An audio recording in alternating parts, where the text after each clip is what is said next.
Good morning, beloved ones. Turn to someone and say that I am the beloved of God. I am the beloved of God. And tell them you are now. You are the beloved of God. I am and you are.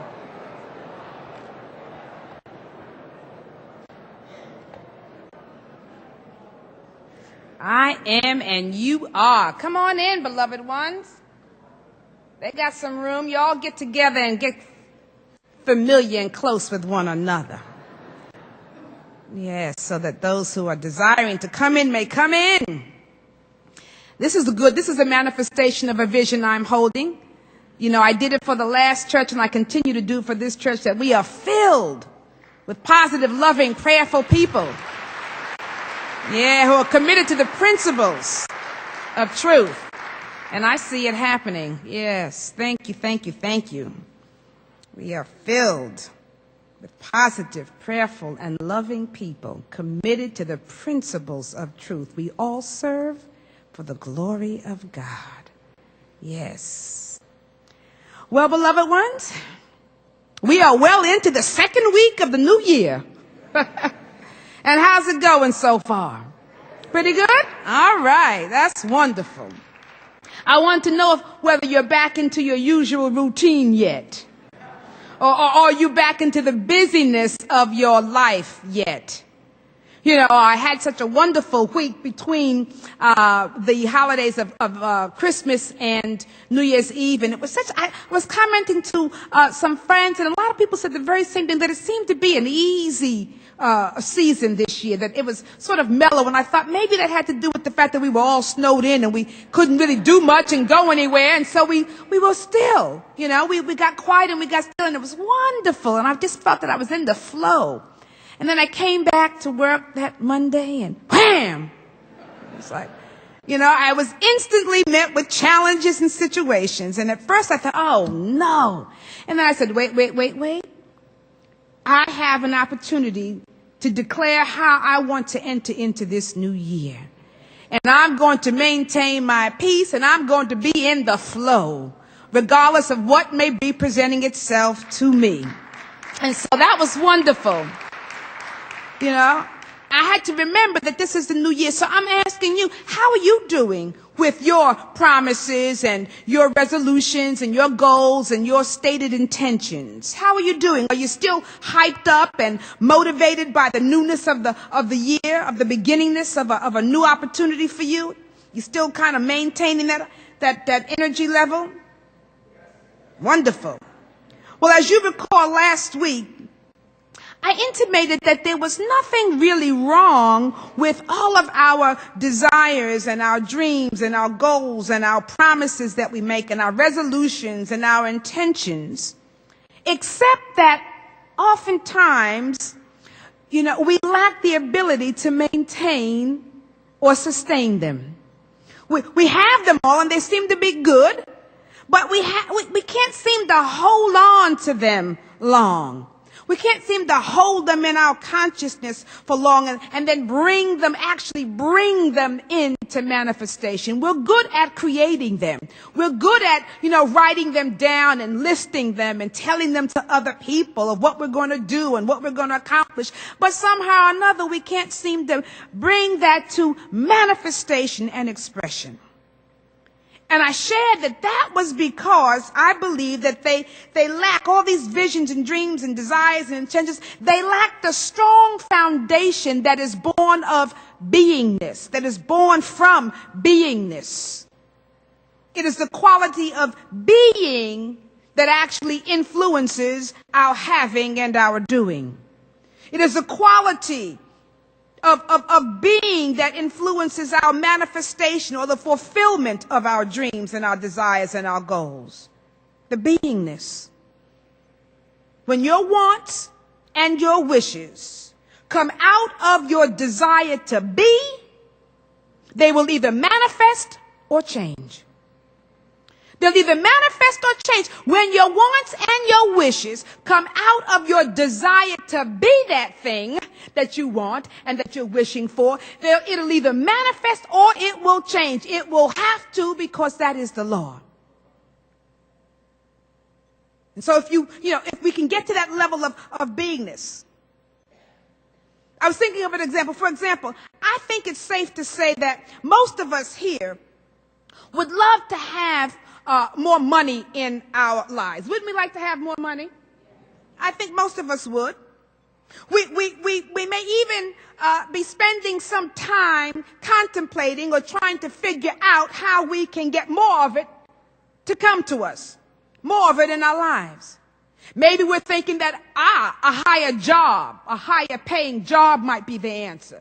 That might be the way for us to have more money. So we might be looking for a different job. Or maybe it's some investment. If we can find a better investment that will have a higher yield of interest and higher dividends, well, maybe that's how we'll get some more. Or maybe we'll come up with an idea, a divine idea for a new invention, a new, creation, a new product that will somehow, that everybody will want and need, and it will somehow make us a millionaire. That one idea. Or maybe we're going to come up with, the right numbers for the lottery. Maybe that's the way it'll happen. Or some other, outer means. The point is, friends, is that we could come up with 100 ways to get more money into our life. And some of them will work. But the more lasting way, the way of grace and ease, that is to be one with the quality of being that is abundance. The more lasting way is to be one with the quality of being that is abundance. Now, I picked abundance, but it could be any spiritual principle. It could be health. Maybe we're wanting more health and wholeness, or more peace in our relationships, or more love in our lives, or whatever it is. Whatever spiritual thing or principle that we're desiring. But I picked abundance because I wanted to get your attention. Most of us want that. Our ears perk up when we talk about that. So I'm using that as an example. But it could be anything. Maybe you have a physical, need for healing. And you want to bring more wholeness into your life. And you want to experience that. Maybe you're isolated and you want to be in relationship. A good, healthy, solid relationship. And so you want more expression. But you have to be, if you are abundance, you will have abundance. If you are love, you will have love. If you are peace, you'll have peace. If you are wisdom and light, you'll have insight and understanding and knowing. If you are that, you will have that. Now you might be saying, well, how can I be abundance? I'm trying to get it. How can I be it? I'm trying to have it. How can I be what I don't have? Right? Can I be abundance? But you see, herein, friends, lies the secret. It is the secret of life and the secret of understanding the true nature of life and your own true state of being. It is truly understanding who you are and who God is in you and as you. And this knowing and this understanding is the difference between your knowing yourself as a human being, a human being. Hue is out of the beingness, out of the manifestation, right? Out of the manifested. Knowing that you are a being that is manifested, or a spirit being. One that comes out of spirit. And that's a tremendous difference. Whether you see yourself as a human being or a spirit being. One that is either coming out of limited expression through the manifest form of things out here, or as a being that is connected to the limitless, to the formless, to the undefined and infinite potential of all that is. Spirit being. And there's a tremendous difference between the two. It is the difference between your struggling and your straining and your stressing to have and to do, and easily or graciously drawing what is coming out of your beingness. Either you're straining and stressing to have and to do, or you are working with drawing to you that which is coming out of your consciousness of being, coming out of your spiritual nature to be, or coming out of the highest and the best that is you, not just within you, but that is you, the highest and best, your spiritual nature, the spiritual qualities of being, whether there's love or peace or wisdom or health or divine order or strength or faith, when any of those things, it is coming out of the qualities of spirit in you. So you already have what you need in spirit. And some of you say, that's the problem, it's in spirit. I want to see it and to manifest it. But you see, you have to go where to access it? To the spirit. It is the fullness of God, and life is contained within the spiritual realm. It is yours. Our task is to somehow bring it forth into manifestation. So the spirit leads the human. The spirit leads the manifestation. Friends, your purpose for being here is to embody the beingness of spirit. To embody all that God is in spirit. Jesus said that God was spirit, and they that worship him must worship him how? In spirit and in truth. We're here to embody all that God is in spirit. You see, we're here to bring it not only into our lives, into our physical being, into our physical body and our mind and our heart and our soul, but we're here to bring it into all aspects of our life itself. Your life is not about doing and having, or achieving and acquiring. It is about being. Being the divine in manifestation. Being the divine in expression. Because we're all here to allow the goodness of God to come pouring forth into expression. We are here to allow the presence of God, or the pristine, wonderful qualities of God, to come rushing forth into our lives. And here's the good news. When we allow that essence that is God in us and through us and as us to come forth, we cannot help but be blessed. We cannot help but be blessed in the process when we allow God to be God in and through us.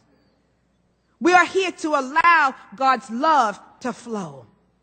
And to flow to, and that means in every relationship, in every situation, and in every circumstance. And you might be thinking, not every relationship, not every experience. How about the ones that I like? No. God's love is to flow into every situation, every experience. We are here to allow God's peace to flow, not just in the ones that we love and we're peaceful with and we have a great relationship, but that peace is to flow in every situation, every circumstance. We're here to allow that light that is God to flow, his light to flow, the abundance to flow, the essence of good to flow. Because we are only here for God.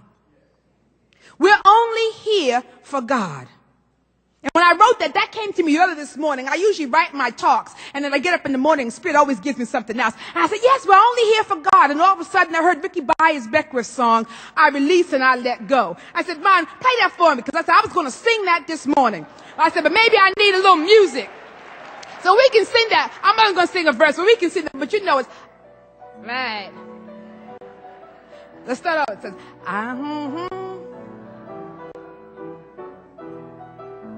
All right, it says, I release and I let go. I let the Spirit run my life. And my heart is open wide. 'Cause I'm only here for God. No more struggle, no more strife. With my faith I see the light. I am free in the Spirit, 'cause I'm only here for God. Yes, I'm only here for God. Yes, indeedy. See, beloved ones, this life that we are living is not our own. I know you thought you were here for you, to do your thing. But the life that we are living is not our own. It is the life of God seeking expression through you, through us. This is God's life, see? And our task, friends, is to let it manifest, to let it flow, to let it go, to let it be. That's our call. And the more we are able to embody the beingness of God, then the richer and the fuller our lives will be. Evelyn Underhill, who's a wonderful writer, said this in her book, The Spiritual Life. She said, "We mostly spend our scattered lives conjugating 3 verbs: to want, to have, and to do. Craving, clutching, and fussing on the material, political, social, emotional, intellectual, and even the religious plane, we are kept in perpetual unrest, forgetting that none of these verbs have any ultimate significance except as far as they are transcended by and included in the fundamental verb to be. And that being, not wanting, having, or doing, is the essence of spiritual life. It's the essence of a spiritual life. So that means, friends, we are here to have a spiritual life, right? To bring spirit into every phase of our life, in every phase of our being. And the rest that we call life, all this straining and struggling and trying to seek and get and find all that we call it, that'll all take care of itself. If we can remember what our true purpose is, if we can remember what our real purpose is, we're here for God. And we begin then to start from there. Everything else is just icing on the cake. The blessings are going to flow. The stuff will come. All of these things will be added. All the added unto you will happen when we understand that we're here for God. And so the easiest way for us to do that is to practice the art of being. To practice the art of being. And what is that? The art of being by resting and abiding and being open to God in meditation. That's practicing the art of being, or practicing any spiritual principle. Spirituality is just putting that into practice, being, the beingness of God, letting it flow. And so the more you can be at one with God, not just consciously, but be at one with God in meditation and allowing yourself to just be present for God, to God, then the more that essence will infill your being, it will infill your consciousness, and it will take you to another level. I'm telling you, if there's one thing, one resolution, or one goal that you would want to have this new year, I know you've got many, but I'm telling you, if you could have this one, which is simply to spend more time in meditation, or to develop a daily practice of at least 1 hour a day, just being present to the vibration of God, your whole life would change. Your whole life would change. Now, I know that an hour seems like a lot. That's asking a lot. Because I know some of us are still trying to find 10 minutes to meditate a day, right? We're still on that level. And so I know that spending an hour, but I was reading Lessons in Truth last night, and Emily Katie said it should be an hour. I thought, oh my goodness. But she's right. An hour just being present to the vibration of God is going to change your life. Because what we're talking about here is radical transformation and the empowerment of being, right? That's what it's all about. Look, these are some desperate times we are living in. And desperate times call for what? Desperate measures. They call for something radically different to be done. And we said we weren't going to carry on our lives as business as usual, that we had to do something different. And I know that you want the power that beingness brings, don't you? You want to have that power that beingness gives you. Well, you're going to have to begin to embody the presence of God and to embody the things of spirit consciously and consistently. And meditation is the easiest and surest way to do that. It's the easiest and surest way to do that. Here's how it works. When you begin to develop a consistent practice of meditating and meditation, it begins to raise your vibrational frequency. Because we all have a vibration and a frequency that we vibrate on. And when we begin to do that consistently, daily, all of a sudden that vibration begins to raise. You begin to hone your spiritual signal, so to speak.